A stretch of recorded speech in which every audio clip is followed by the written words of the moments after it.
Hey everyone, welcome to TechBase. In today's video, I'm going to show you how to disable full screen mode of Grubhub. So let's get started. First, open settings on your mobile device. Now scroll down and tap on apps option. Among all of these options, select manage apps. There you can find search bar. Tap on it and type in Grubhub. Now tap on Grubhub application. Once you're on the screen, scroll down to the bottom of your screen and tap on the toggle button which is right next to full screen mode option.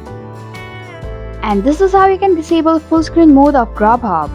Thanks for watching TechBase. If you like this video, hit the like button and drop a comment with any questions or feedback. If you are new, subscribe and click the bell icon to stay updated on our future videos.